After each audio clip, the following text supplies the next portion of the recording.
Thank you all so much for being here this afternoon. This is our 10th Turkeyen Tain talk, and it's a very special one.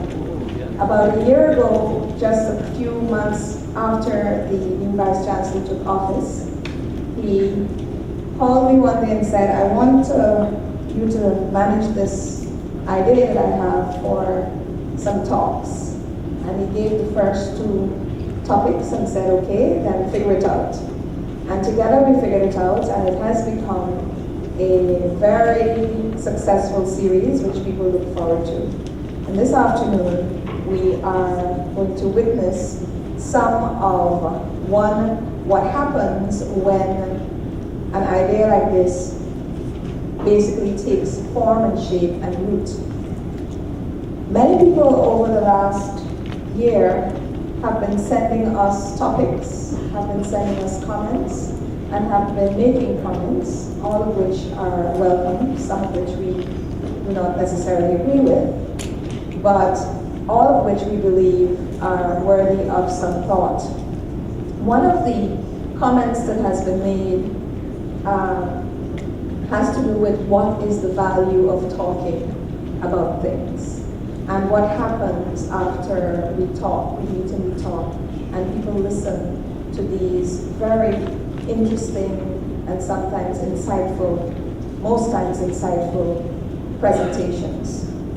And why would we keep them at 10 and 12 minutes and not a whole half an hour? Well, all of those reasons are spelled out in your program as to what Turkeyen Tain Talks is expected to do. And this afternoon we'll see that after 1 year, some of what it's expected to do has actually begun to happen. But my job this afternoon is to take you through the first part of the program before I hand over to the moderator, our very able and erudite Dr. Paulette Bynoe. But before I do that, please help me welcome the 10th Vice Chancellor and Principal of the University of Guyana, Professor Admiral Reuben, as he welcomes you.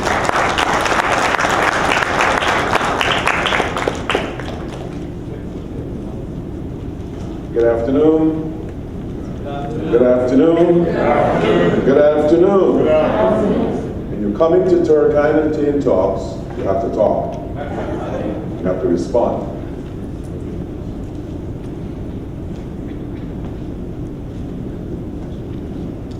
There is a very prominent, long-dead Greek philosopher and mathematician called Pythagoras.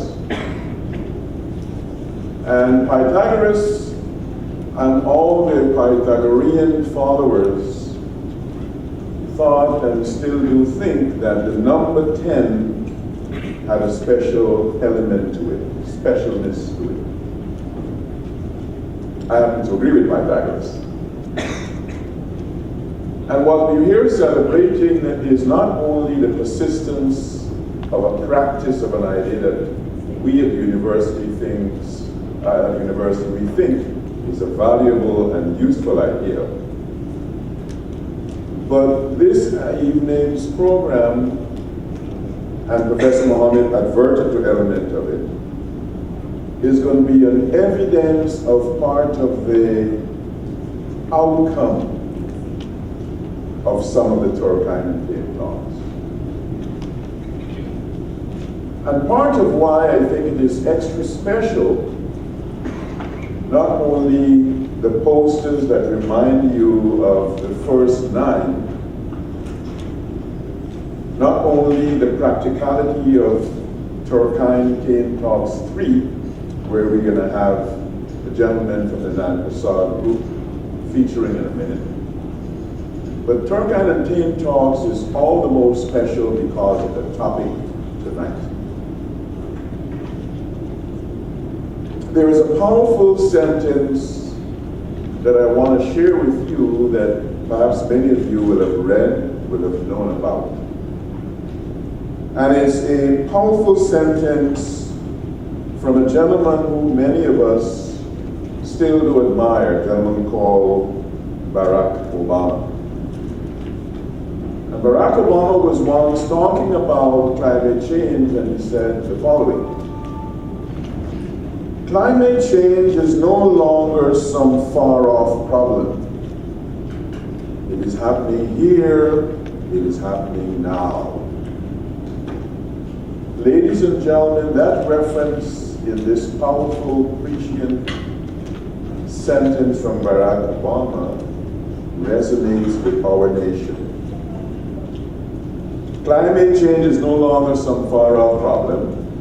Whether you know it or not, whether you think it's fake news or not, it's happening here, it's happening now. And I want to spend just a few minutes to share part of what was the urgency of climate change for our nation, shared right in this very room 1 year and 1 month ago. We had on October 27th the inaugural distinguished lecture series in the name of Professor C.Y. Thomas. And that inaugural lecture was delivered by another distinguished economist from the north, J. Mandel. J. Mandel's topic was petroleum and climate change in Guyana's future.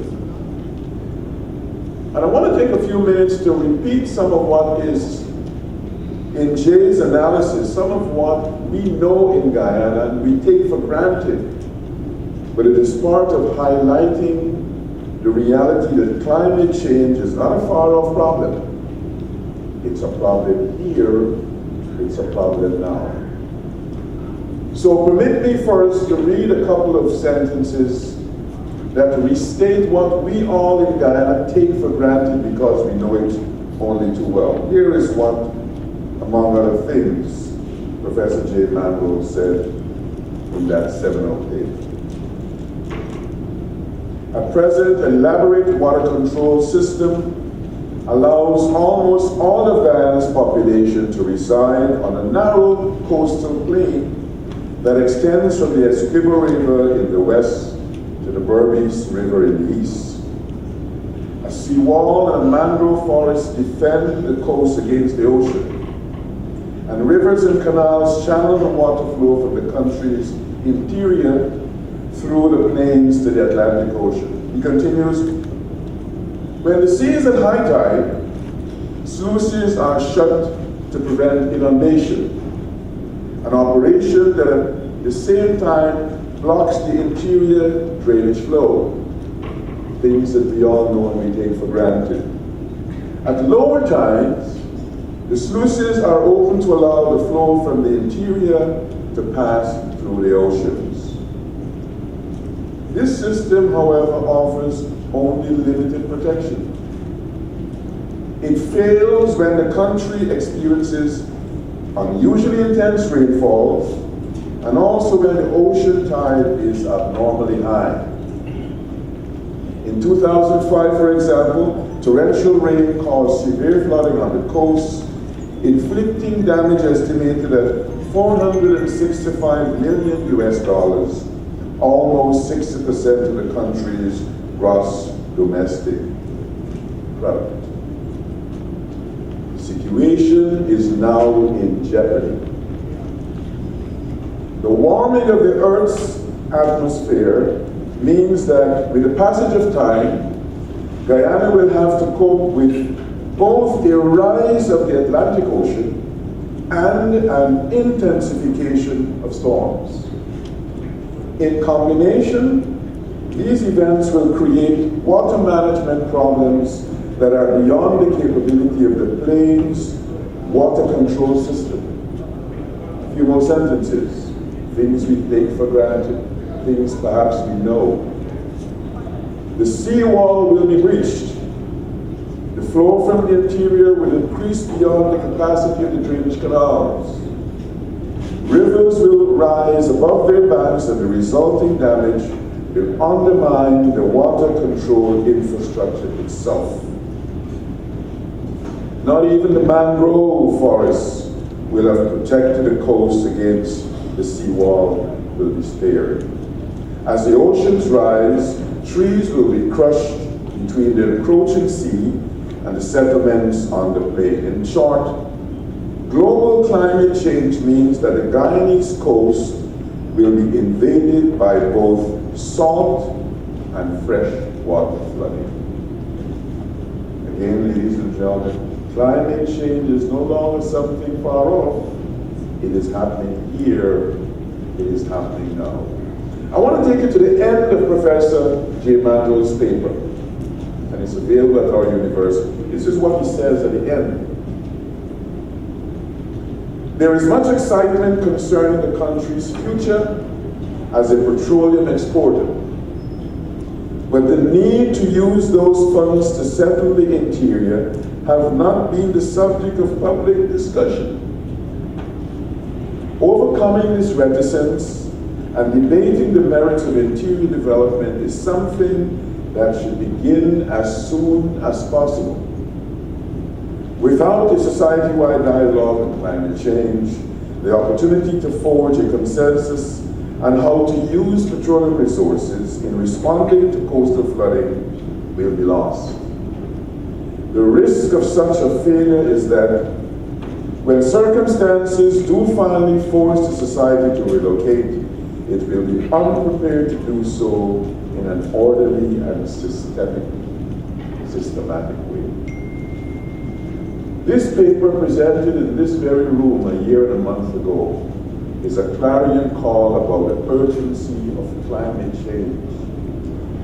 And that our nation, that our university have an obligation to make it a matter for a public discourse. Because, and when you read J. Mandel's presentation, you will see he said, no amount of oil money will save us if we dither and don't prepare to deal with the climate change reality that is facing us, that is periodically revealing itself to us. And so, ladies and gentlemen, I want to thank you for coming, whether you were here physically or whether you were joining us by live stream, to what in Pythagorean terms is a special Turkeyen Tain talks, because it is about a subject that is a clear and present danger. Climate change, in the words of Barack Obama, is no longer some far off problem. It is happening here, it is happening now. Welcome, thank you.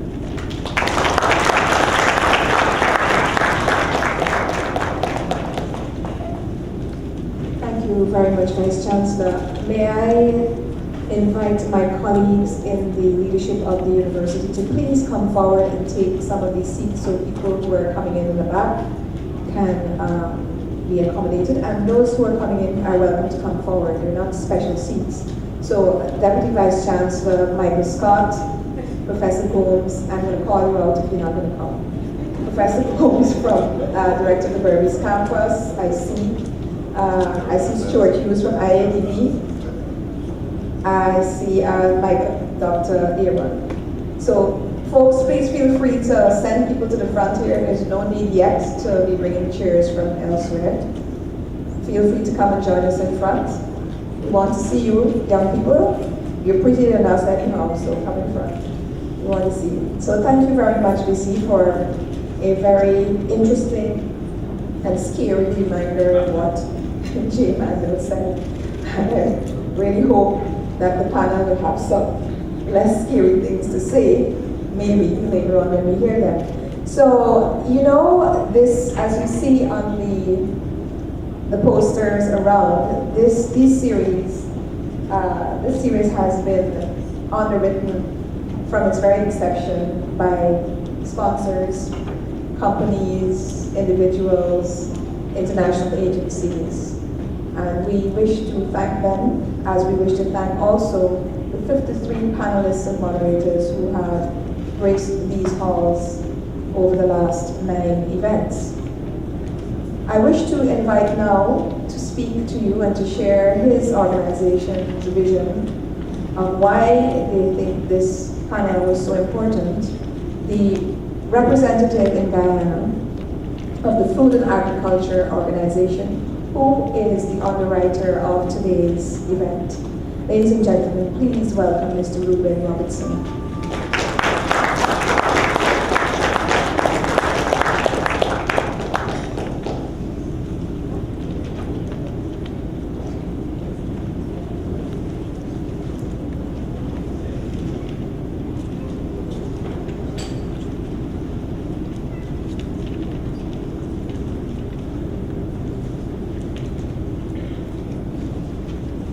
Thank you very much, Madam Chairperson, Professor Paloma Mohammed Martin, for your introduction.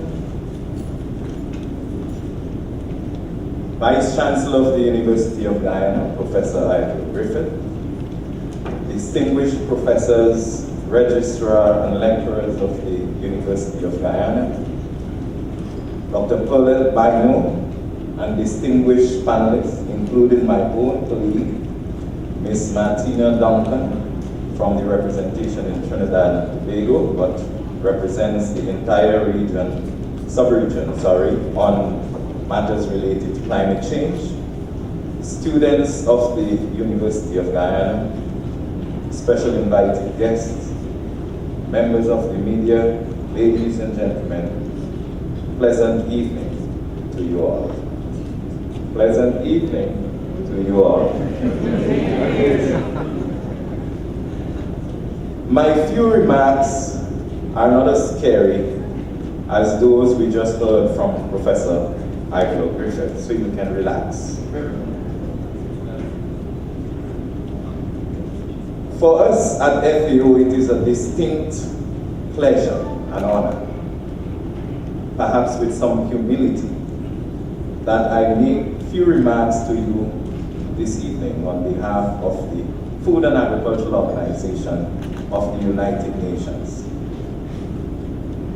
But first, on behalf of FAO, we would like to thank Professor Admiral Griffith and his team at UG for this excellent initiative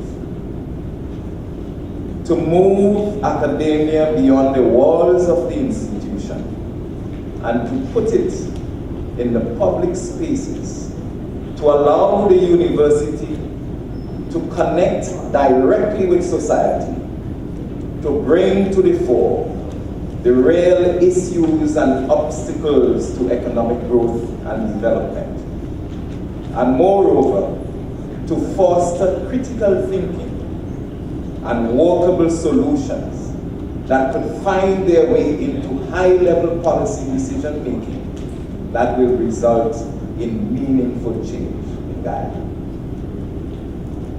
It is often said that the capacity to get things done in the cooperative Republic of Guyana is limited, and it is a major challenge to development. While I differ to some extent with this or such axiom, my belief is that UG has a fundamental role to play through the types and quality of programs it delivers. As a premier institution, UG can contribute meaningfully to Guyana achieving not only a better life for all Guyanese and a green state economy, but being able to contribute fully as a partner to the attainment of the 2030 Sustainable Development Goals. Ladies and gentlemen, this vision for the university is paramount and reminds us of the words of Miss Catherine Drew Gilpin Foss, President of Harvard University, who made an address to the Royal Irish Academy, Trinity College, Dublin, in 2010. This is what she said. Prevailing discourse, familiar since the 1990s, emphasizes the university's place as a paramount player in a global system, increasingly driven by knowledge, information, and ideas. We live in a time when knowledge is ever more vital to our societies and economies. In a world of rapidly circulating capital and people, and of revolutionary communications technologies, knowledge is replacing other resources as the main driver of economic growth. And education has increasingly become the foundation for individual prosperity and social mobility. And it is at this point I would like to ask in this audience, who are the beneficiaries of the University of Guyana? Can you raise your hands? Don't be afraid. It's a distinguished institution that you should be proud of. Can you raise your hands, please? I really thought for sure, because I was expecting more than 90% of us would be that. So let me say to you as colleagues, UG has been contributing and continues to play a leading role in the development of the Guyanese society. Such demonstration of goodwill and commitment are evidences of UG's being relevant and fit for purpose. I want to turn my attention to another point where I would like to recognize the efforts of the university on behalf of FAO. The university is on the right path, forging smart partnerships for resource mobilization, enhancing the quality of its programs, of the programs it delivers, while at the same time expanding into new frontiers, including research and the provision of high-quality technical services. This is where the FAO sees UG as a very important partner. And Vice Chancellor, we have taken a positive decision to deliberately partner with your institution to make things happen in Guyana. We're going to lift our game, first of all, by contributing an estimated US $30,000 for the establishment of a Food and Nutrition Institute on the Turkeyen campus.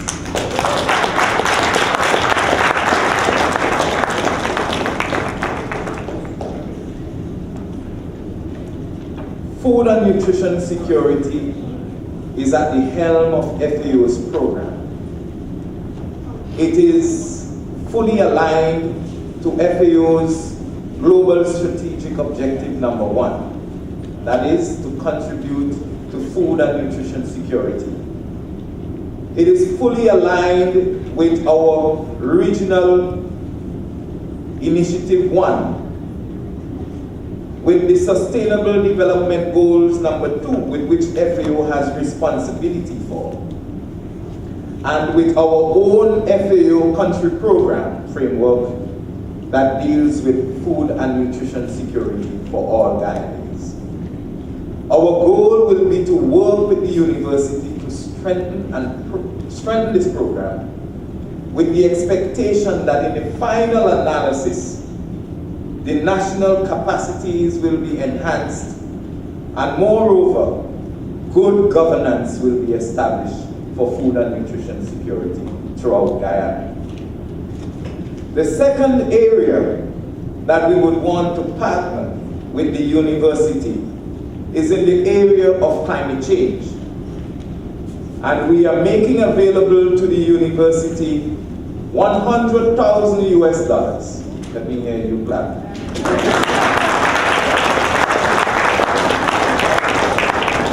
This will allow the university to conduct some socio-economic and environmental studies in 2018 that will feed into the national comprehensive proposals for adaptation to climate change in the agricultural sector.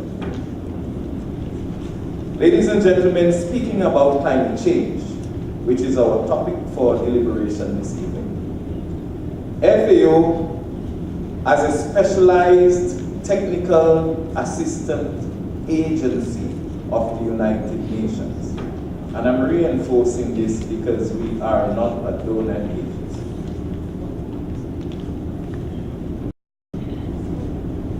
Climate change is at the helm or forefront of our work. FAO has been leading the development within the UN with respect to environmental and social safeguards and standards, to classify risk and to develop international best practices to build resilience to risk associated with climate change and its impacts on the agricultural sector. Why is such a priority?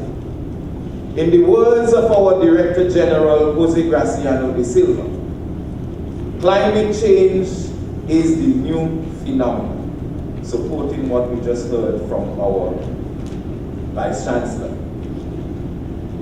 It impacts everyone and poses a major threat to global food security.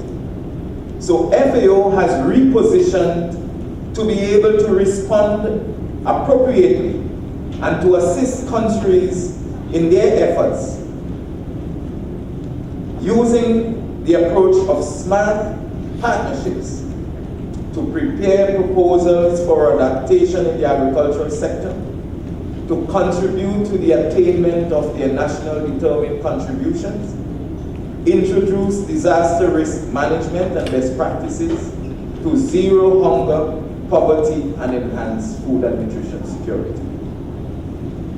In preparing us for the panel discussion, I borrowed the words of our Secretary General of the United Nations, Antonio Guterres, from his recent remarks at the closing session of COP23, held in Bonn, Germany. He said, climate change is the most defining threat of our times. Using a metaphor, he described the catastrophic events of Hurricane Irma and Maria in the islands by saying, when the front line is decimated, the whole army is lost. Same, he said, will happen to planet Earth with climate change if we do not act now. He urged that we act now by moving further and faster together to address the issues of climate change. Ladies and gentlemen, I am much obliged. Thank you.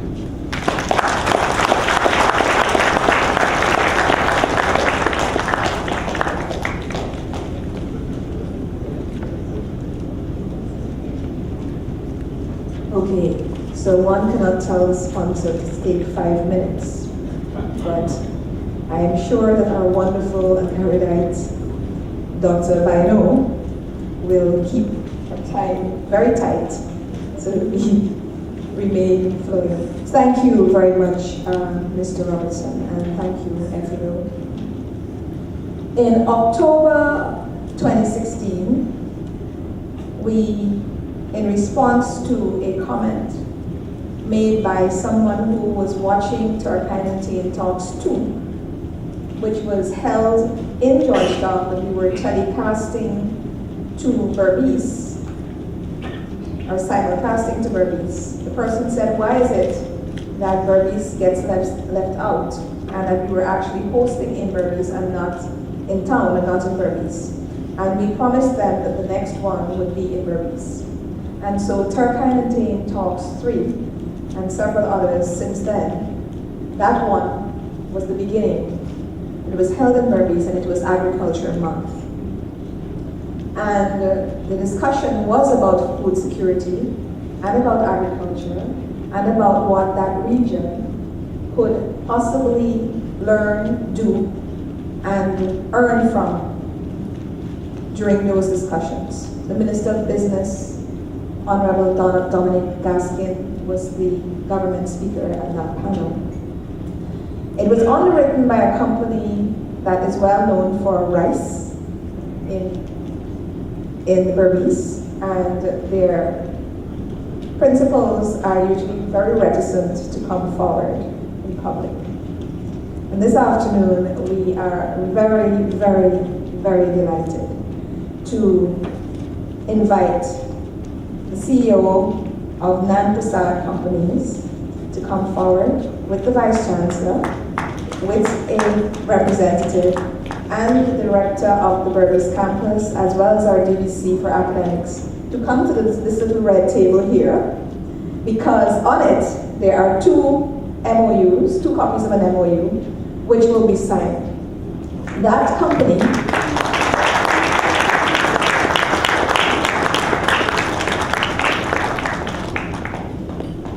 in talking to them about why this has come about, they're signing an MOU for the development of a soil and water testing research facility at the Johns campus in Berbice. So that is amazing. So that's what can come out of a talk. Because they told us that, you know, when we sat down and talked, listened to what was going on and what everybody said and what they needed, we thought that we could respond in this way. So, wonderful way to mark an anniversary. Gentlemen, do you have a pen? So, you're witnessing a special moment.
Ladies and gentlemen, can we give them a round of applause?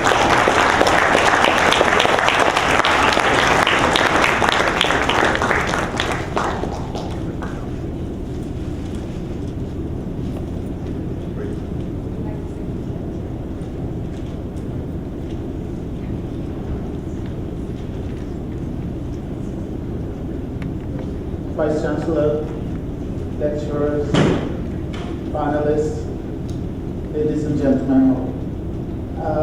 Non-Presidency Company, we're in Rice, and we take this gesture to do this here because we feel that farmers, they're doing things and they're not doing it very scientifically. With the advice of Professor Gomin, we suggest this project because it would help farmers to cultivate rice. By doing like soil tests, they would definitely understand what the soil needs. It would help them increase yield, apply the correct fertilizer, and eventually lower their cost of production. As a company, we would like to see the industry successful, and what is happening recently, because we're marketing aggressively. We recently brought the Cuban market on board.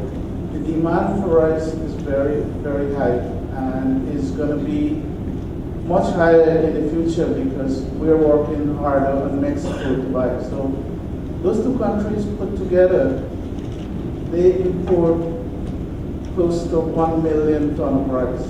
We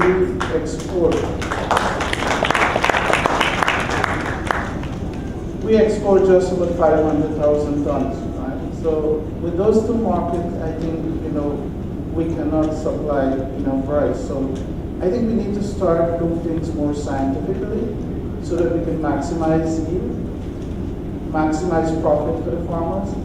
And I think this lab would definitely help farmers to do better. Not in Berbice only, but across the country. It would be accessible to all the farmers or all the players. We estimate that it would cost in the vicinity of about 40 million, and we're going to do it. Thank you.